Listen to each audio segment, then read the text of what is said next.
Как велика сила слова. Не только в притчах, сказках, стихах, но и в реальной нашей жизни. Я это понял в школьные годы. Смотрим на картину, что вы видите? Ассаламу алейкум. Я Мухаммаджон Шарипов, магистрант кафедры уголовного права и противодействия коррупции юридического факультета Таджикского национального университета.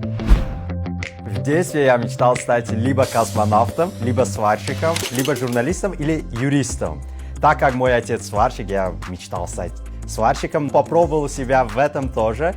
Потом попробовал в журналистике. И после, так как вот эта жилка за справедливость, защищать кого-то была с детства у меня, изучая ораторские искусства, потом поступил на юридический факультет, чтобы стать хорошим юристом и защищать права людей.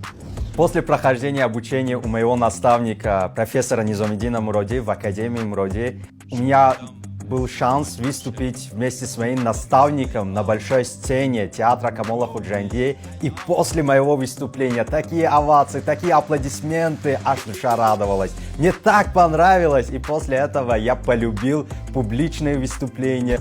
Мои первые выступления я тренировался, практиковал, выступал перед семьей, перед мамой и папой. Они очень сильно меня поддержали. До сих пор каждый раз перед своими выступлениями я звоню, модарджон, подарджон, получаю их дуо. И я тоже стараюсь каждый раз мотивировать своих учеников, вдохновлять, потому что в нашей сфере, вот именно публичных выступлений, очень важна моральная поддержка родных и близких тебе людей. Первое из моих достижений – это то, что я совмещаю работу, учебу, также преподавательскую деятельность. С моей любимой командой Суханвар мы за год сумели обучить 600 ребят, 400 из которых являются учениками интернет-школ дальних регионов. Другое мое достижение – то, что я работаю в ОГСе в качестве ассистента по работе с молодежью. Одним из моих больших целей – это развивать ораторские искусства, совмещая методику наших классиков, суханваров, ораторов с современными методиками западными и с помощью новых современных технологий. Я самый простой парень из худжанской рабочей семьи, которого поверили.